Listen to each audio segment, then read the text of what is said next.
Hello students, I am here again with one more video for your 12th standard HSC English preparation. Today is going to be a very important topic for the discussion. From the textbook itself, I have taken up Unit 3, that is Section 3 writing skill part, and out of that I have selected the most important topic, that is 3.2 mind mapping. Do schools really kill the creativity? That is the question mark, and a question is left to you to think about and come up with some of the answers. So definitely yes, somewhere or the other way, schools are trying to kill the creativity of the students. Now just go back and think your school days. The teacher taught you in a very systematic pattern, in a very ratified pattern, in a very strict pattern, that okay, doing the chapters, doing the question answers, writing the question answers and correcting the question answers and appearing for the exam. That was the only case of your schools. Most of the schools, not blaming all the schools, they differ from the pattern.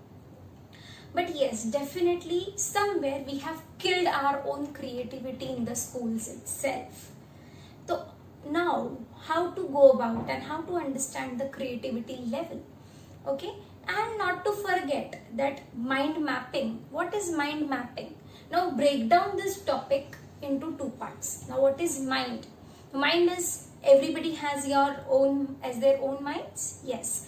So now when it is you have your own mind, but you need to control your mind, and your mind only understands the language of the pictures, images, some visual things, and not the written part. That is why we lack confidence. That is why we forget our answers, which are by hearted through words and letters, sentences and etc. Paragraphs and paragraphs. We don't remember much about it, but when definitely we remember the movies, the movie scenes, whatever we have seen, we never forget them. Now this is the fact, or this is the proof that we need to understand that our mind tries to understand the language of pictures, photos, images. So if our mind tries to understand the language of images, photos, pictures, tabular forms, basically something which is in a very systematic and not in the sentence part. So now how to go for, or how to prepare for the theoretical subjects. So this is the way. Mind mapping is the technique wherein you try to prepare your answers in a very tabular form, or a tree diagram, or you use different kinds of arrows, different kinds of trees, branches, colors. You can also use some icons, photos, images. You can use anything to prepare a mind map for that answer. And map means your mind is guided with that map to reach to your particular destination, your answer.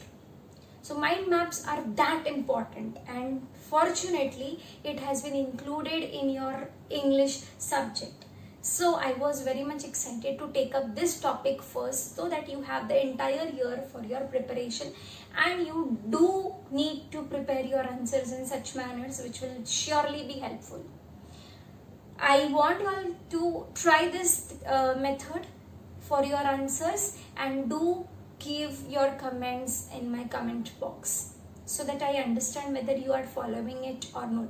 This pattern is tried and tested by me. I have done it all in my college days. I have prepared my subjects and answers in the mind mapping system, the memory techniques basically.